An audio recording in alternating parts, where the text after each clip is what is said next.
Você tem clareza de quais ações podem guiar sua empresa rumo ao crescimento e à perenidade que você deseja? A M Prado Governança Corporativa prepara a sua organização.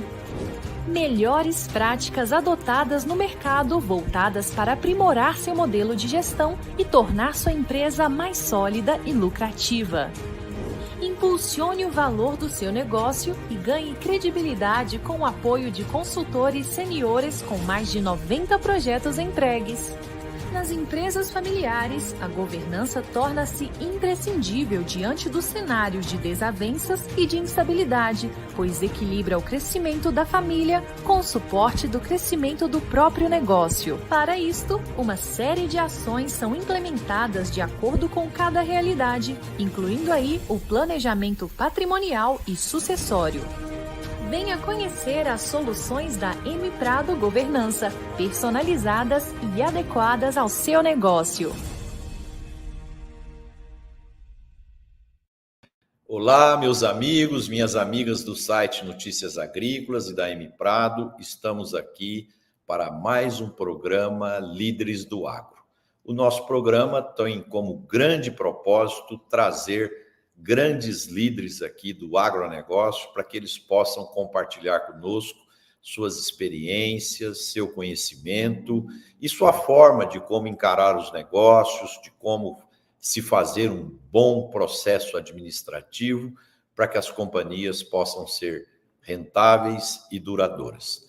E hoje temos o privilégio e a honra de receber o grande amigo aqui, Matheus Marino. O Matheus é um profissional brilhante do agronegócio, que hoje ocupa o cargo de presidente do Conselho de Administração da Copercitrus. A Copercitrus é uma das maiores cooperativas brasileiras do agronegócio, também tem um índice de inovação e de crescimento extraordinário e que nós vamos, com certeza, aprender bastante hoje aqui com o Matheus. Matheus, seja bem-vindo, um prazer te receber aqui no programa.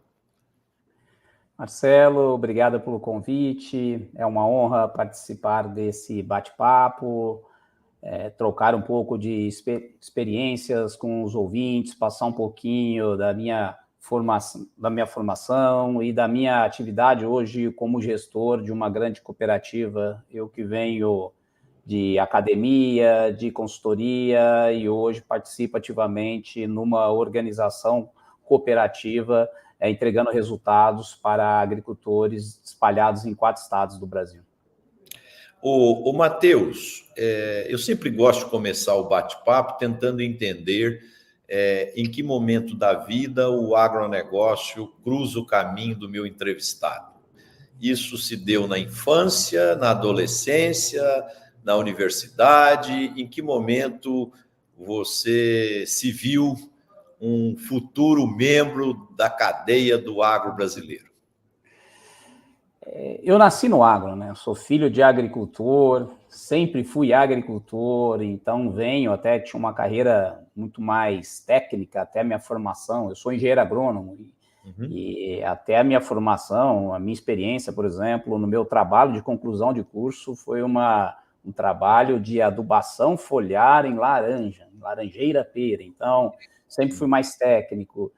E o agrobusiness, business mesmo do agro, ele cruzou comigo na conclusão do curso, quando eu tive a oportunidade de entrar em um estágio no Pensa. Então, era um dos programas que trazia todo o conceito lá de Davis e Goldwell, lá de Harvard, de conceito de cadeias produtivas. E a partir daquele momento, eu comecei a me inteirar mais dos negócios que estão envolvidos dentro do agronegócio como um todo. E aí eu me aventurei a fazer mestrado em engenharia de produção com o Paulo Furquim, depois me aventurei a fazer doutorado em administração de empresas na USP com o Décio Zuberstein, e em paralelo fui trabalhando todas as questões de consultorias, fui sócio de diversas empresas de consultorias e fui sempre ligando a atividade acadêmica com a atividade de consultor. Depois, por 10 anos fui professor na FIA, ligada à FE USP lá em São Paulo. Depois, por mais 14 anos, fui professor da FGV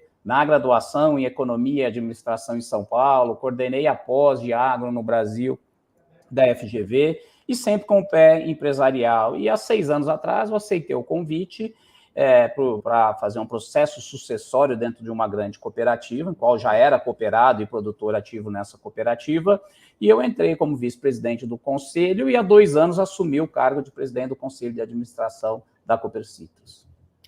Ô, Matheus, por tanta experiência aí, eu pensei que você já tem 100 anos de idade, Matheus. É tanta história aí para contar com a gente aqui que, com certeza, o nosso público vai curtir bastante aí todo esse cabedal de conhecimento que você tem. Ô, Matheus, eu queria que você contasse um pouquinho para nós a história da Copercitrus. Claro que a Copercitrus, 90 e tantos % das pessoas que nos assistem conhecem muito bem, mas sempre tem um ou outro que não conheça tanto, né? Então, queria que você contasse em que ano que a cooperativa foi fundada, quantos cooperados ela tem hoje, quais as áreas de negócios, as regiões, quantas filiais, quantos cooperados. Perfeito. A Copercitrus foi fundada em 1976, ela partiu da fusão de 2 cooperativas, uma em Bebedouro, outra em Monte Azul Paulista. A cultura predominante na época era o café, e estávamos num crescente na cultura de laranja, de citros na nossa região, e essas 2 cooperativas se fundiram e criaram a Copercitrus. E a Copercitrus passou por diversas transformações. No primeiro momento, o foco principal era citros, especificamente laranja. Depois, por questões edafoclimáticas e de mercados, a cultura da nossa região migrou, então nós saímos da laranja e entramos muito forte na cana. E depois viramos uma cooperativa multicultura, bem diferente dos modelos tradicionais de cooperativa. Hoje a Copercitrus ela atua com cana, com café, com citros, soja, milho, pecuária, praticamente com todas as culturas. A Copercitrus ela tem como função auxiliar o agricultor dentro da sua atividade, dentro da porteira. Então, nós comercializamos tudo aquilo que o agricultor precisa para conduzir a sua atividade dentro da porteira. Então, fertilizantes, defensivos, tratores, máquinas, implementos, arames, combustíveis, tudo que ele precisa para conduzir. E mais do que isso, não só produtos. Temos uma área de inovação muito forte, que nós chamamos de campo digital, que são serviços digitais de alta tecnologia que o nosso time identifica. Nós costumamos dizer que a gente faz um fish, faz uma pescaria aí dessas novas soluções que são lançadas a todo momento. Avaliamos essas soluções dentro do ecossistema campo digital, ajustamos essas soluções e o nosso time dá a mão para o agricultor dentro da fazenda, dentro da chácara, dentro do sítio, para fazer com que essas tecnologias sejam executadas e entreguem valor para o agricultor. Hoje somos 41 mil cooperados produtores associados, atuamos no estado de São Paulo, Minas, Goiás e bem recente em Primavera do Leste, no Mato Grosso. O negócio de insumos agropecuários, máquinas, implementos, é o grande negócio da cooperativa. Nós também compramos a produção soja, milho e café. Também temos 5 fábricas de ração que industrializamos uma parte desses produtos, mas o negócio de commodity ele representa pouco perante o nosso todo, menos de 20% do nosso faturamento. O nosso faturamento já está aí próximo a 9 bilhões de reais, e é uma cooperativa voltada a auxiliar o agricultor, a dar a mão para o agricultor no campo. Temos mais de 500 profissionais que visitam as propriedades dos agricultores todos os dias, levando inovação e fazendo aquilo que o nosso associado não consegue encontrar no mercado com um prestador de serviço. Nós costumamos dizer que a missão da Copercitrus é levar a inovação para o agricultor.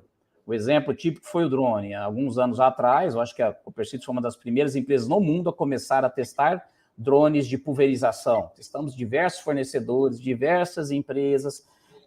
Alguns deram certo, outros projetos deram errado, fomos ajustando os modelos de negócio, ajustando produtos, e aí chegamos num momento em que a tecnologia é dada e a Copercitrus, que no primeiro momento comprava esses drones, colocava o seu time para aplicar isso dentro do agricultor, prestava um serviço de pulverização localizada para o agricultor, fazia um mapeamento de imagem de satélite, um mapeamento com drones de imagem, construía um plano de voo e aplicava os produtos localizados. A partir do momento em que essa tecnologia passou a ser dada e conhecida por todo o setor, a Copercitos deixou de ofertar esse tipo de serviço. E aí ela passou a ser um representante da DJI Global, comercializando drone, fazendo plano de assistência técnica, fazendo cursos CAR de formação de pilotos vinculado à ANAC, ou seja, auxiliando o agricultor que já começou a comprar o drone e operacionaliza dentro das suas propriedades. Ou seja, ela introduziu, ela ajudou no processo de introdução dessa tecnologia no campo.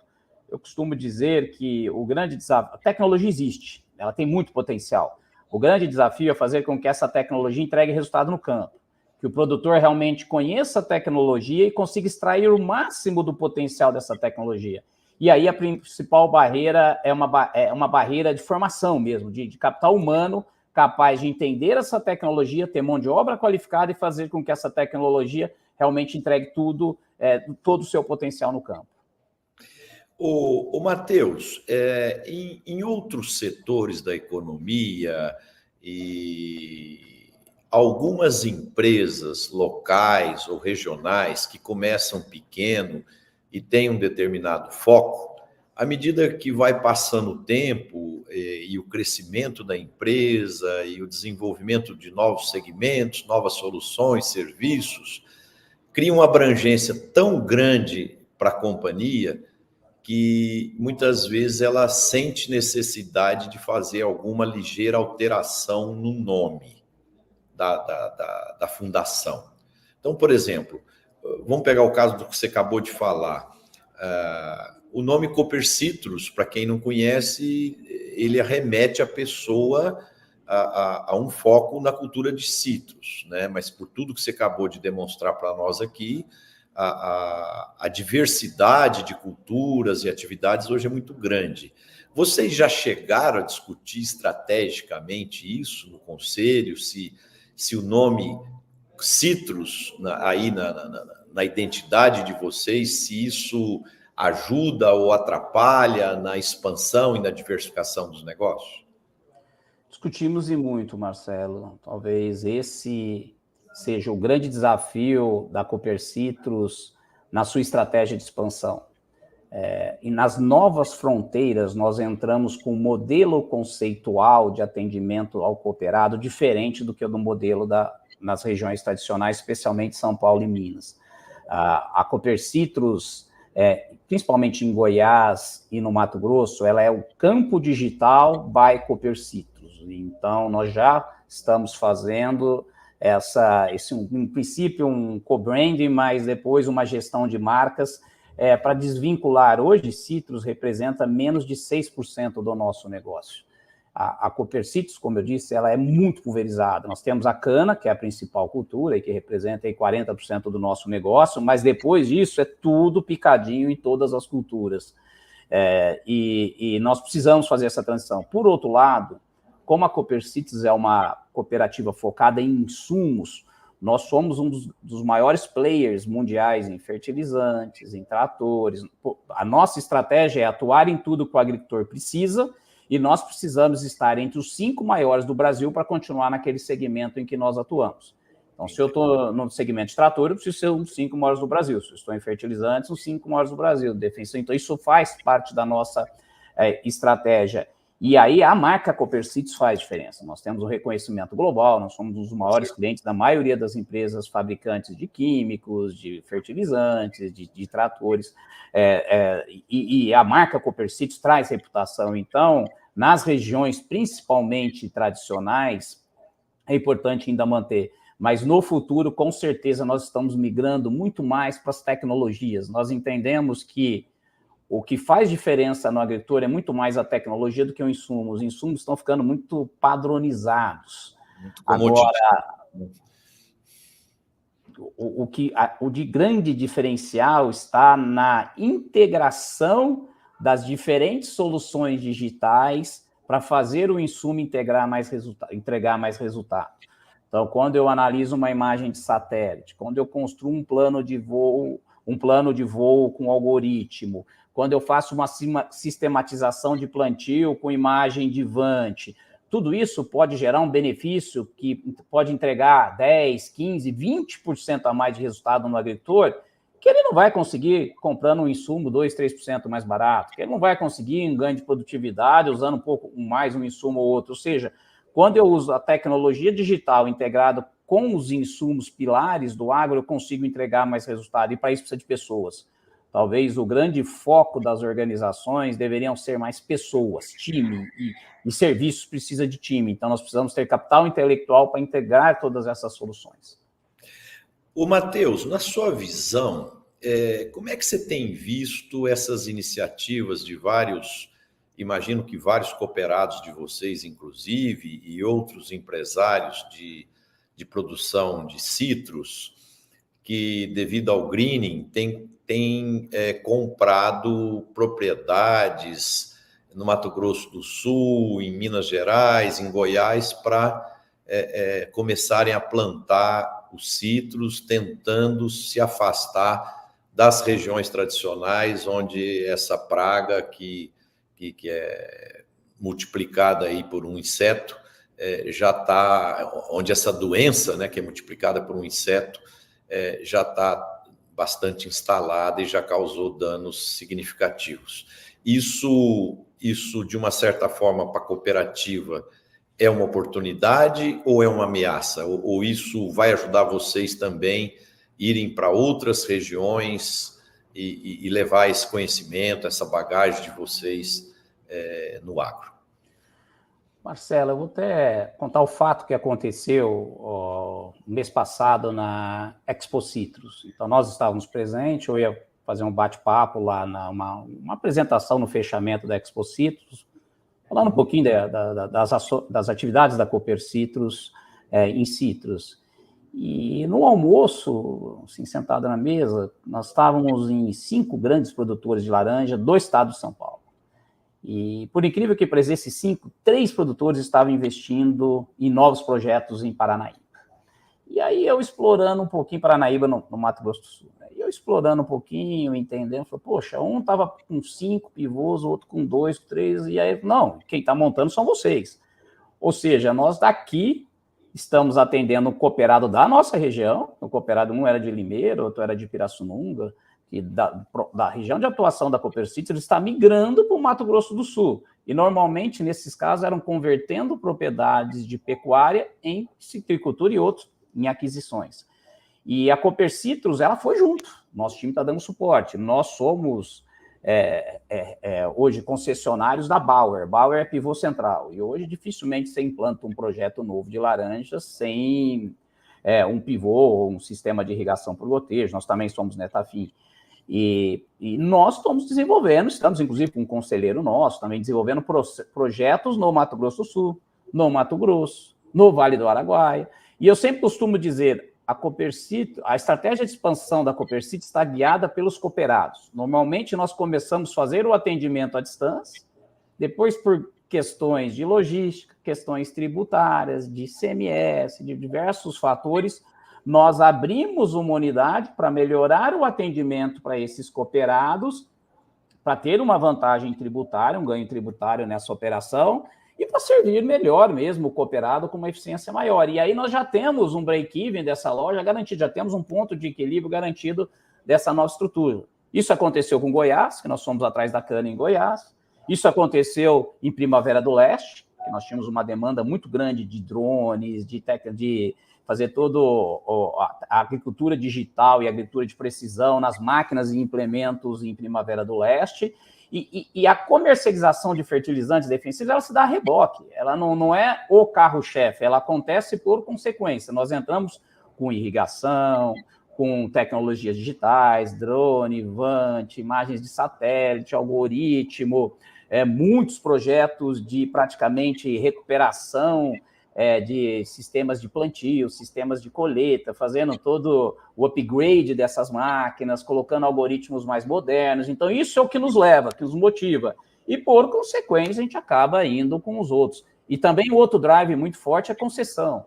É muito comum uma Márcia, uma New Holland, uma Valtra ter uma área e falar, olha, queremos que você assuma essa área. E aí você entra com máquinas, com implementos e, por consequência, entra com todos os serviços e insumos na sequência. Então, a gente enxerga como oportunidade. Realmente está migrando de uma forma muito forte, modelos muito tecnificados, investimentos grandes que realmente precisam de empresas que deem suporte para a viabilização desses projetos de laranja. E, Matheus, essa linha estratégica aí que você citou, ela é muito interessante, porque os clientes atuais, os cooperados atuais, ao migrarem ou expandirem seus negócios para outras regiões, eles levam vocês junto e de uma certa forma, é uma estratégia vencedora e muito eficiente. Agora, como que vocês têm administrado aquele zoneamento que alguns fornecedores fazem, por exemplo? Porque, às vezes, algumas indústrias, elas chegam e falam assim... Vamos pegar o exemplo aí que você deu, que o seu cooperado foi para Paranaíba, né, no Mato Grosso do Sul. Então, por exemplo, às vezes uma indústria X vai lá e fala para o distribuidor ou para uma cooperativa local, ó, essa região aqui, você que vai fazer, né? E, de repente, chega a Copercitos, gigante, e com a força que tem, e pela pujança e pelo tamanho, o fornecedor de vocês acaba tendo que se adequar a isso, é isso? Marcelo, assim, está no nosso estatuto, está na nossa estratégia, nós não somos exclusivos a nenhum fornecedor. Então, nós trabalhamos, alguns são concessões. Então, quando eu falo de uma Jacto, quando eu falo de uma New Holland, de uma Massey, de uma Valtra, de uma JCB, eu tenho território definidos. Aí eu atuo dentro desses territórios. Certo. Os demais fornecedores, é um jogo transparente mesmo. Nós atuamos com todos os fornecedores possíveis. Nós não vamos trabalhar com, por exemplo, de químicos, um fabricante X, não, trabalhamos com todos. Existem os programas de rebate, existem as buscas por ganhar participação em prateleira, só que nós deixamos bem claro, e nós entendemos que cada unidade da Copercidos é uma mini cooperativa. E nesse território eu tenho que me alinhar com aqueles fornecedores que entendem que ali eu gero valor para eles. Então, se num determinado território o fornecedor A já tem um canal estabelecido e ali eu vou incomodar ele, eu não vou com esse... Então, nós temos aqui no nosso BI um mapinha de calor que nós sabemos de cada unidade quem são os fornecedores que estão junto comigo. Então, de repente, na unidade A eu tenho o fornecedor A, B, C. Na unidade B eu tenho C, D, E. Então, a gente monta esse quebra-cabeça por unidades. E a própria Copercitos iniciou uma estratégia de entrar em alguns processos de fabricação. Então, no ano passado, nós criamos a Telo. A Telo é uma sociedade da Copercitos, do Grupo Magem, da AgroCP, que é uma fabricante de organomineral, e investidores. Então, a estratégia da Telo e do grupo, esqueci de falar, Agropastoril Campanelli.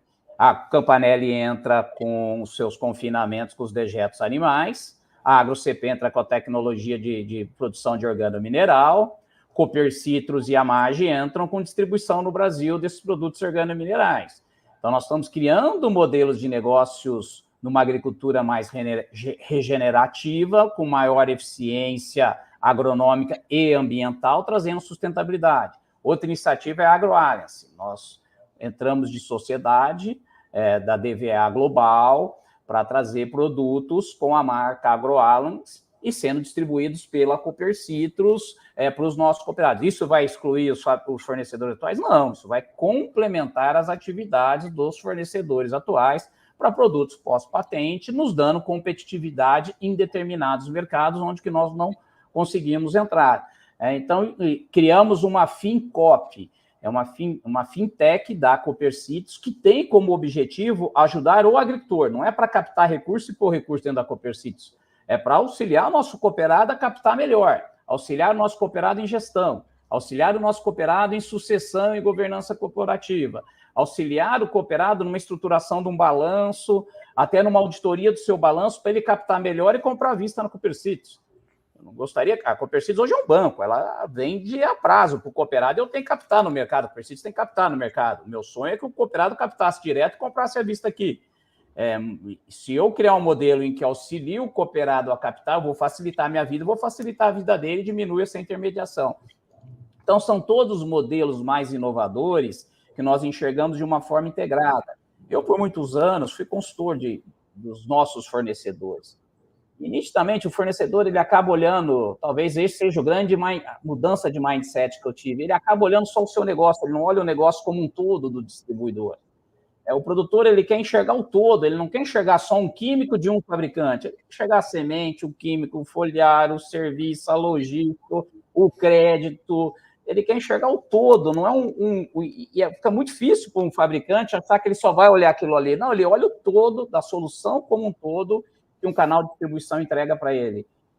Isso tudo passa por um investimento muito forte em governança corporativa por parte da Cooper Cities. Talvez seja o grande legado da minha gestão aqui é implantar uma governança corporativa muito estruturada, que dê segurança para o sistema financeiro, que dê segurança para o cooperado, que dê segurança para todos os stakeholders que estão envolvidos no nosso negócio e dê longevidade de longo prazo. E isso é um diferencial, isso dá sustentabilidade para o nosso negócio. O Matheus, primeiro eu quero te parabenizar a você como líder aí da corporação e parabenizar todo o corpo de executivos e cooperados por essa forma de agir e de ser, né? Então, assim, todas as perguntas que eu fiz aqui, você responde com total transparência, coerência, quer dizer, não tem palavra proibida, não tem... E isso eu acho que é um pilar muito importante das organizações.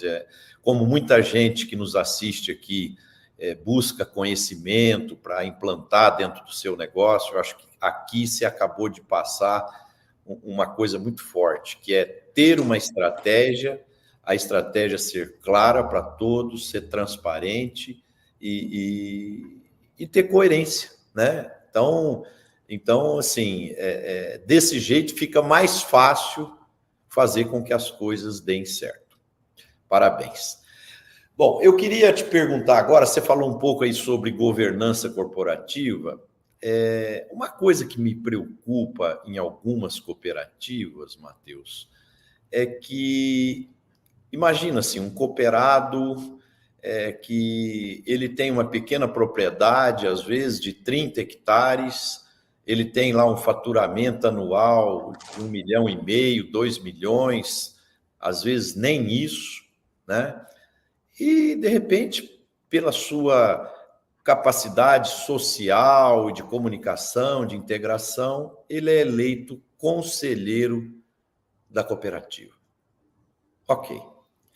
Só que, do dia seguinte em diante, ele que tomava decisão numa operação de 1,5 milhão, 2 milhões, ele vai tomar decisões numa operação de 10 bilhões, de 20 bilhões, de 30 bilhões e assim por diante. E muitas vezes esse cooperado não se preparou para isso. E lá ele vai votar, ele vai tomar decisões estratégicas de abrir um novo negócio, de expansão das atividades e tal, com baixo índice de preparo. Eu sei que vocês, além de investir bastante no preparo dos conselheiros, vocês trazem conselheiros externos, consultivos aí para dar suporte para os membros efetivos do conselho e assim por diante.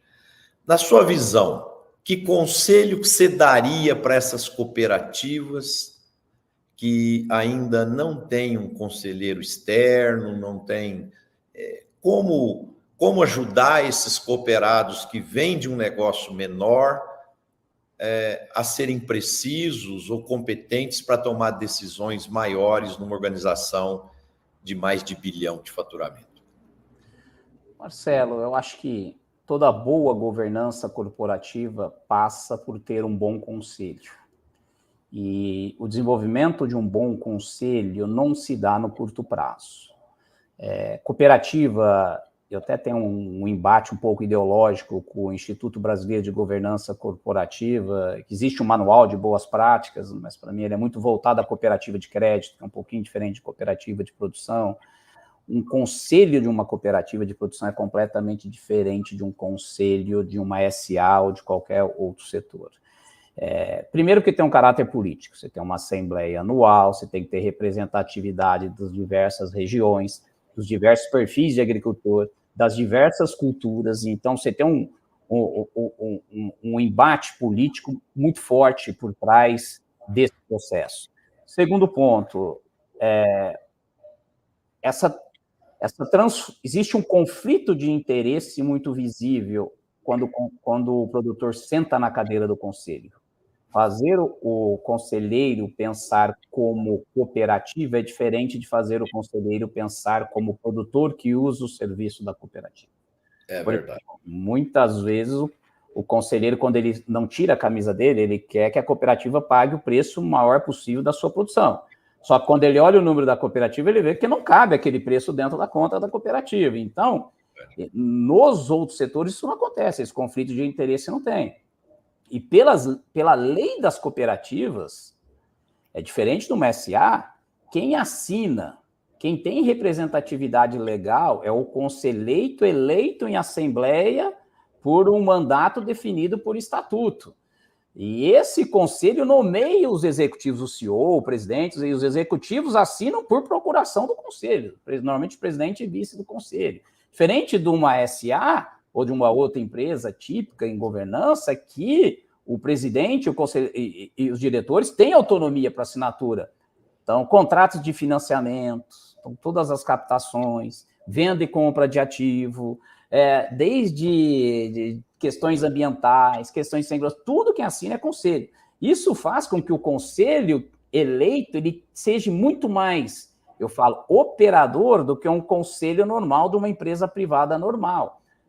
Eu sou presidente do conselho da Copercitrus e eu sou praticamente dedicação exclusiva na cooperativa. Eu tenho minha sala, o vice-presidente José Geraldo é dedicação exclusiva dentro da cooperativa. Todo dia eu tenho uma pilha para assinar.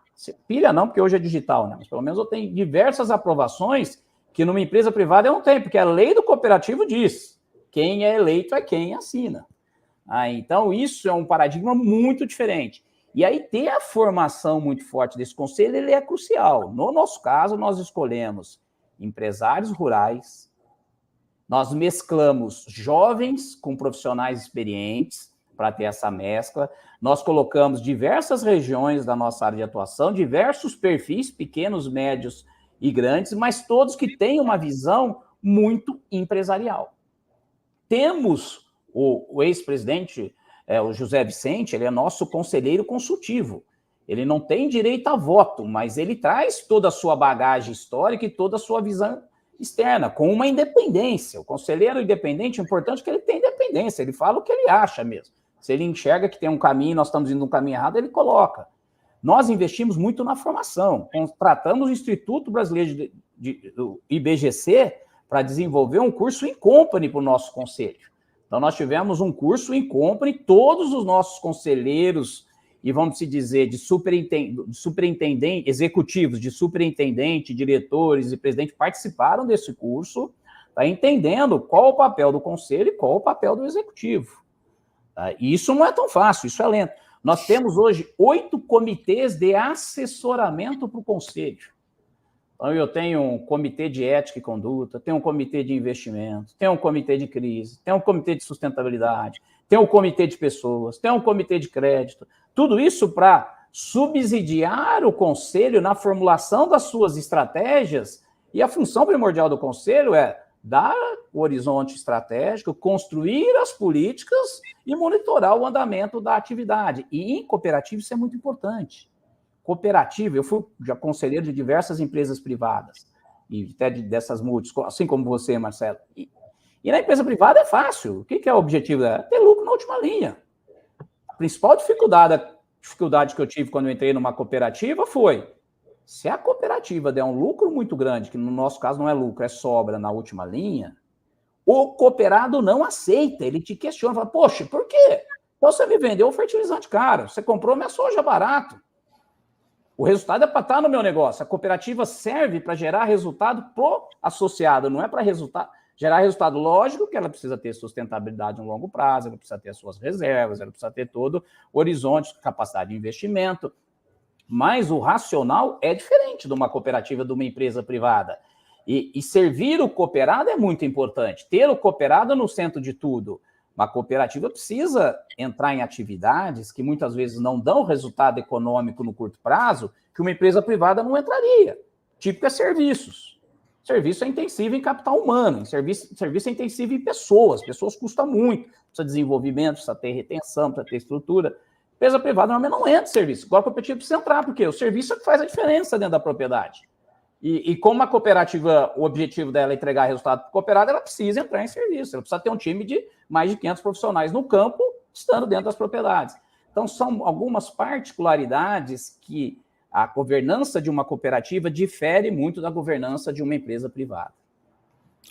O Matheus, em março, eu fui fazer uma palestra na Associação de Distribuidores de Insumos Agrícolas aqui de Minas Gerais, a ADICER, e na época, a hora que eu estava preparando a minha palestra, eu olhei lá nos últimos 12 meses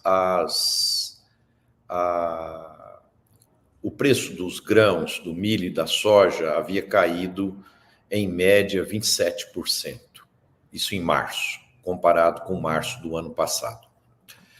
E aí eu fui lá e peguei algumas empresas de capital aberto, globais, de sementes, de defensivos e de fertilizantes, e de distribuição de insumos também. E por coincidência, a média dessas N empresas que eu coletei o dado, elas estavam com uma desvalorização das suas ações entre 26% e 28%.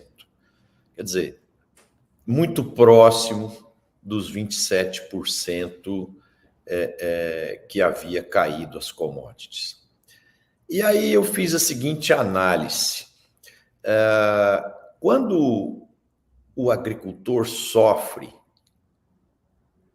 a cadeia inteira que vem depois, a indústria de insumos, de máquinas, de defensivos, de fertilizantes, o distribuidor, a cooperativa, todo mundo sofre junto. Claro que uns mais, uns menos, mas no mix a dor fica geral. Então, eu fiz todo esse contexto para agora fazer a minha pergunta para você. Eu cada vez mais estou convicto que os fornecedores, ou as cooperativas, ou os distribuidores, de alguma forma, têm que se envolver diretamente para que o agricultor tenha um excelente desempenho empresarial no seu negócio.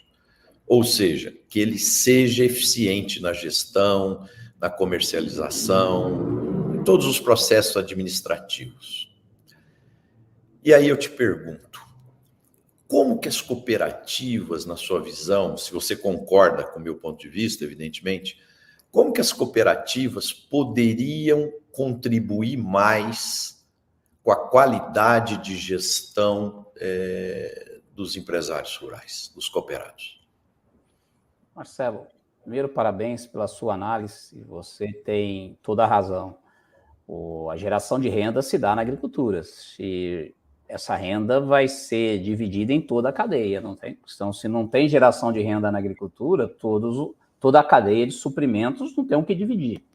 E a interferência direta ou auxílio direto desse canal de distribuição no agricultor, ele é essencial. No nosso caso, exemplificando, nós criamos uma Fincop.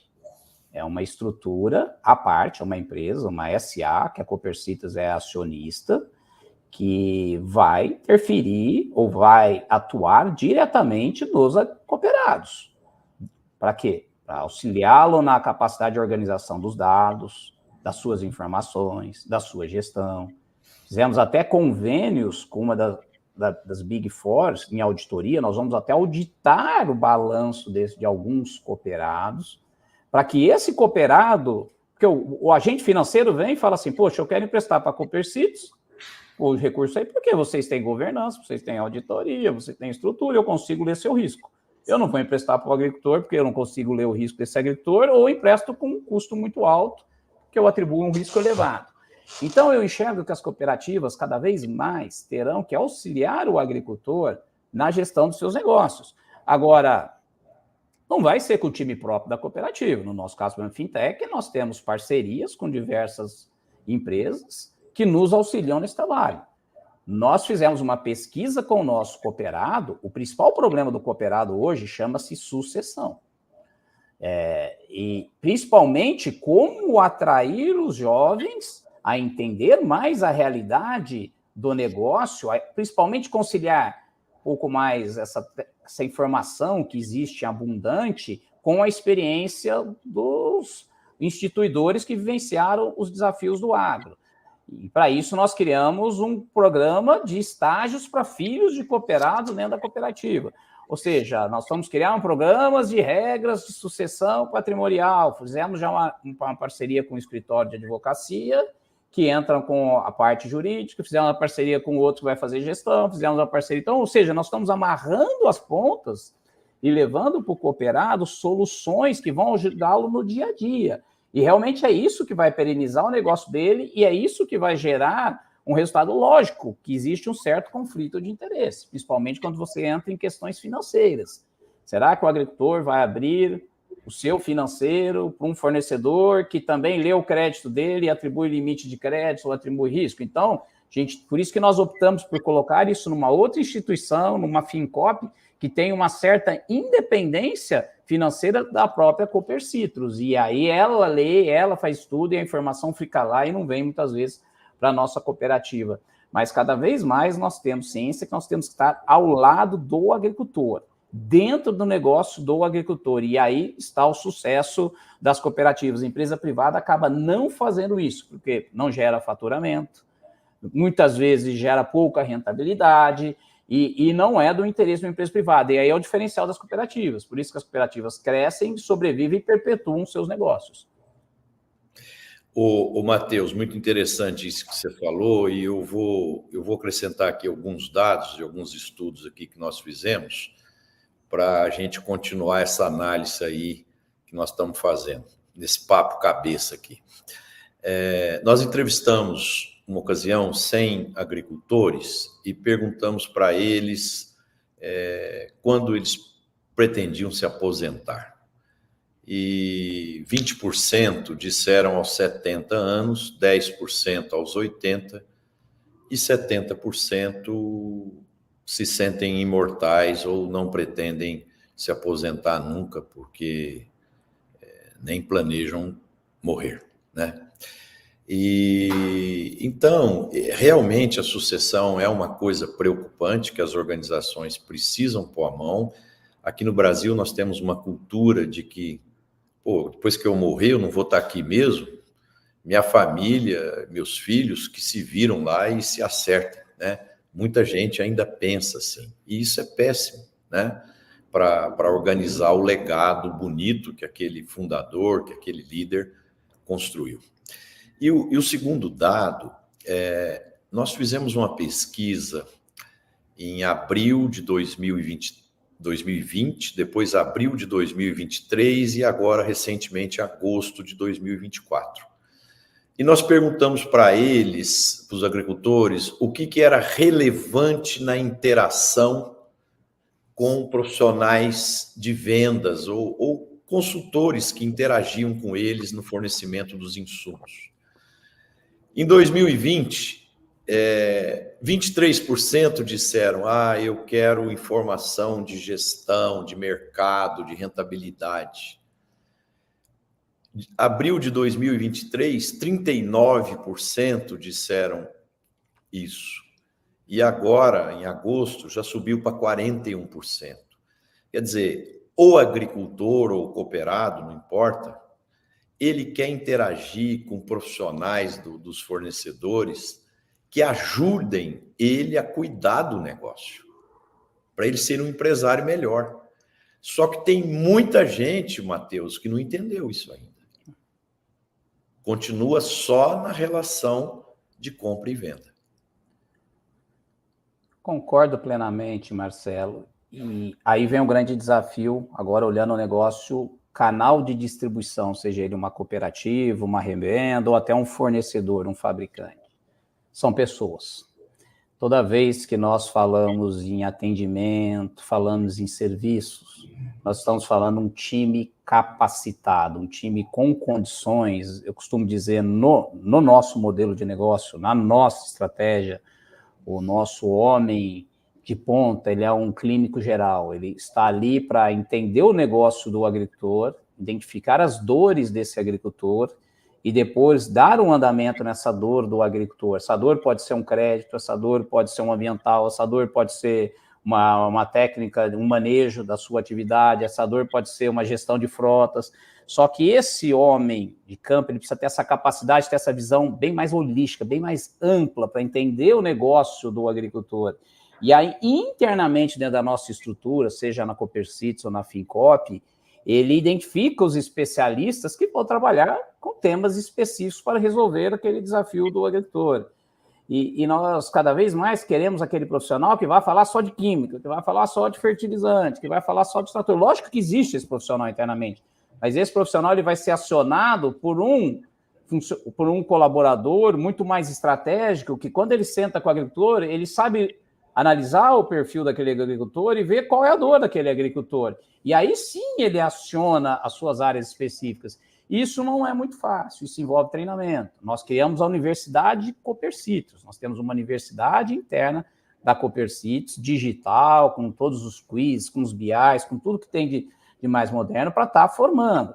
Eu até costumo dizer, poxa, vocês sentiram muito, tentaram as plataformas, o mercado mudou, o mercado se consolidou. Para mim, o grande desafio que nós enfrentamos foi essa mudança de cadeira entre cooperativa, revenda, plataforma, porque entraram novos players, esses players com crescimento muito agressivo, tiraram muitos talentos dentro das organizações, e isso gera um impacto muito forte em organizações que são pautadas em pessoas. E até você acomodar isso novamente é um desafio enorme.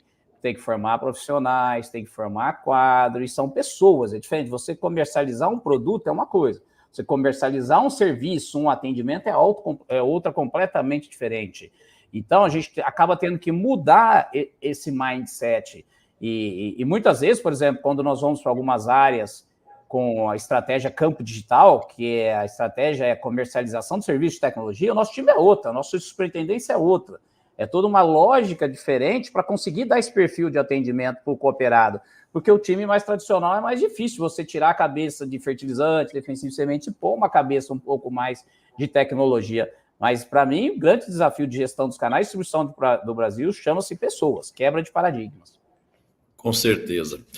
Matheus, a gente está há muitos dias já, em algumas regiões, mais de 150 dias sem chuva, e em alguns lugares aí acima de 40 graus, umidade relativa do ar entre 9% e 12%, equivalente ao deserto do Saara, e um crescimento muito grande das queimadas, né? Eu estava esse final de semana conversando aí com um grande amigo, produtor de cana na região de Rio Preto, e ele estava comentando comigo o seguinte, que antigamente, quando não se fazia a colheita mecânica, fazia-se a colheita manual, então era necessário fazer aceros no canavial e se fazia a queimada naquela área que ia ser colhida no dia seguinte, ou nos 2 dias seguintes, alguma coisa assim. E que hoje, como a colheita é toda mecânica e não se faz mais queimada e, consequentemente, não se tem os aceros, que os canaviais ficaram muito mais vulneráveis, né?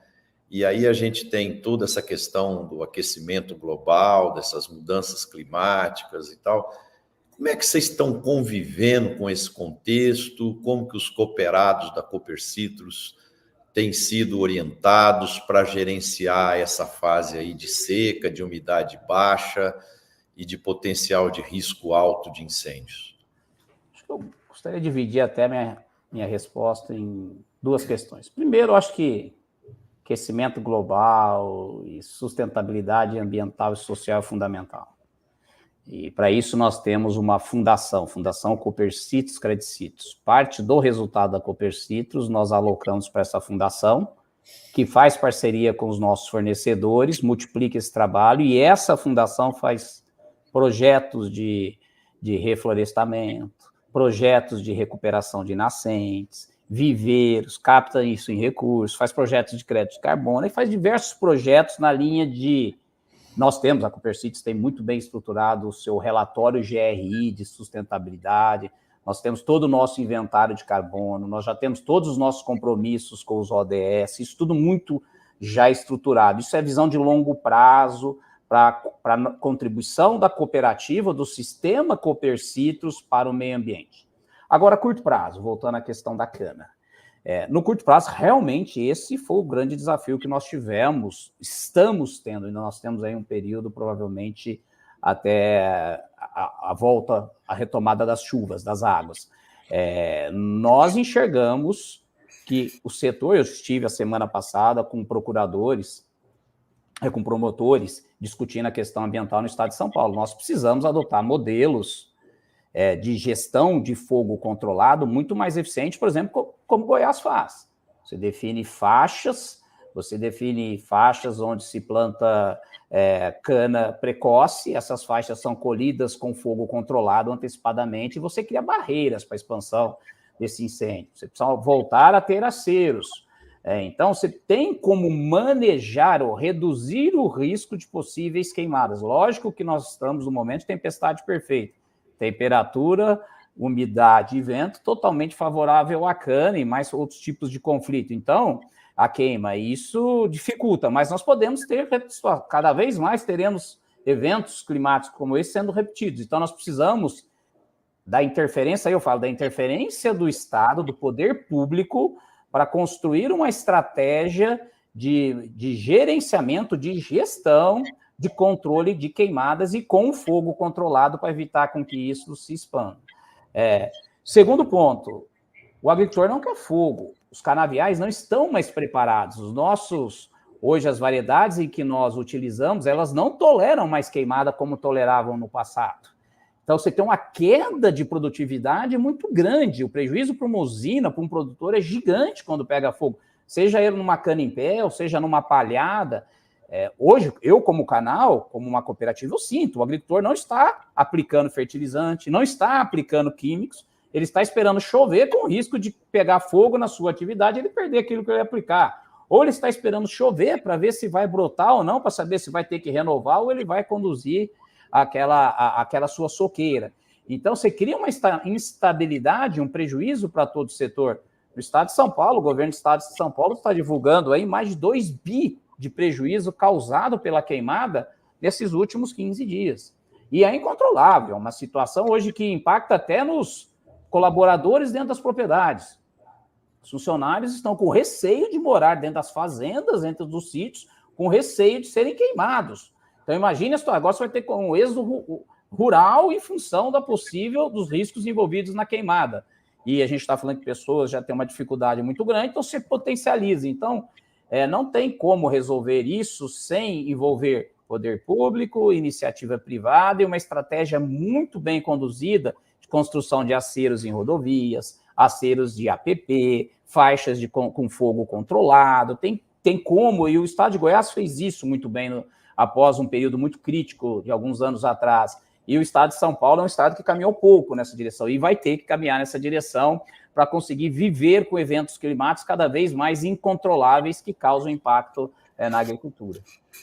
No começo do nosso bate-papo, você comentou que a Copercitrus também tem a sua presença na atividade de pecuária, né? E a gente tem visto e tem sentido uma preocupação muito grande dos pecuaristas a adotarem agora tecnologia e recuperarem parte do tempo perdido, porque lá atrás a agricultura entrou com um processo de modernização muito intenso e a pecuária demorou um pouco mais para enxergar isso, né? E agora, hoje eles estão muito conscientes disso e vem tentando recuperar aí esse tempo perdido na adoção de novas tecnologias, melhoramento genético, manejo de pastagens, adubação de pastagens e uma série de procedimentos. Como é que você tem visto na área de atuação da cooperativa essa maior integração entre agricultura e pecuária? Na nossa área de atuação é visível. O agricultor cada vez mais desenvolve negócios de ciclos fechados, envolvendo agricultura e pecuária. Então, na nossa área é muito típico cana, milho, confinamento, ou braquiária e gado a pasto, embaixo de pivô, está crescendo muito agora boi embaixo de pivô, entrando em áreas de soja em função dessa queda de preço de grãos. Então, isso está ficando cada vez mais evidente. Por quê? Você tem um ganho agronômico, tem questão de matéria orgânica, tem diversos fatores agronômicos, você tem um ganho econômico, tá? E você promove um ciclo fechado. Então, nós temos diversos agricultores que produzem cana, produzem soja, produzem milho, produzem ração e tem confinamento, e tem pastagem. Então, você começa a criar ciclos produtivos cada vez mais fechados que promovem uma agricultura regenerativa que gera um bem-estar social para todo mundo, para a comunidade, para o bolso do agricultor e para o alimento que é produzido, ou a fibra, ou a energia que é produzida nesses sistemas. Então, assim, um exemplo típico é a Cooper Citrus cresce em ração mais de 30% ao ano. Acabamos de inaugurar uma fábrica mais moderna do estado de São Paulo, a maior fábrica privada do estado de São Paulo, 100% automatizado, negócio de outro mundo. E em 2 anos estamos suprindo a capacidade, já estamos construindo outra, já estamos vendo terreno, tudo para construir uma outra. Ou seja, existe uma demanda muito latente por uma agropecuária de alta tecnologia, que integra a produção agrícola com produção pecuária. E toda essa técnica de gestão agrícola, ela migrou para a pecuária. Isso é indiscutível. Então, aqueles modelos mais extensivos, aquela pecuária mais de reserva de capital, isso tende a desaparecer. Basta ver quem são os grandes pecuaristas do Brasil hoje, são os agricultores. Então, isso é um processo meio que inevitável, Marcelo, na minha opinião. E para a Cooper Citrus é um negócio muito crescente. Bacana, muito bom. Ô, Matheus, é uma pena que bons papos, o tempo voa, né? E já estamos aqui, caminhando aqui para o final do nosso programa. E eu não poderia fechar o programa sem conhecer um pouco mais do lado humano, do lado família do Matheus. Nos finais de semana, quando você quer esquecer um pouquinho o trabalho, descansar a cabeça, divertir, quais que são os hobbies, quais são as diversões, quais são os esportes, com o que você se distrai, Matheus? Eu acho que a família é a base de tudo, né, Marcelo? Eu sou casado com a Priscila, tenho 2 filhos, a Joana e o Otto. Nós, particularmente, viemos da terra, né? Somos produtores, gostamos muito de cavalo, então nós praticamos hipismo, toda a família em conjunto, então a gente vai nas competições, então a gente tem uma atuação conjunta da família como um todo, e gostamos também muito de viajar. Meus filhos já estão em São Paulo, então acabo tendo uma certa frequência de ir para São Paulo, mas família é a base de tudo, é o alicerce de tudo. Quando você tem uma família que te suporta, você consegue ter uma mente mais criativa e resiliente, capaz de enfrentar os desafios que o mundo muito dinâmico nos proporciona a todo momento, mas sem dúvida nenhuma é o esteio da minha formação. Matheus, e agora para a gente fechar em 1 minuto, queria que você deixasse sua mensagem final para os empresários, para os empreendedores, para os técnicos, para os gestores, para os executivos que nos assistiram e aqueles que irão nos assistir nas nossas plataformas. Eu acho que, acima de tudo, nós, líderes do agro, precisamos ter uma visão mais de longo prazo, não tão imediatista. Muitas vezes nós tomamos decisões que trazem resultados de curto prazo, que trazem resultado para um balanço naquele ano, naquele quarter, que no futuro essa conta vem. Então, líderes, vamos pensar mais em sustentabilidade, mais em pessoas, mais em governança corporativa, em transparência, em sucessão, e isso traz longevidade para os nossos negócios. Eu acho que o grande legado de um líder é trazer longevidade e sustentabilidade para o negócio e olhando muito mais como estratégia de longo prazo e não imediatismo e resolução dos problemas do dia a dia. Muito legal, Matheus, obrigado aí pelo seu carinho, pela sua atenção conosco, obrigado pela presença. Queria agradecer muito também o público que nos assistiu e aqueles que irão nos assistir. Quem gostou do programa, por favor, bote um gostei, compartilhe com seus amigos, clientes, fornecedores, familiares, para que o nosso programa cumpra o objetivo maior, que é levar conhecimento, informação, experiências desses grandes líderes do agro que participam aqui toda semana conosco. Obrigado mesmo, um abraço a todos e a gente se vê na próxima semana com mais um Líderes do Agro. Até lá!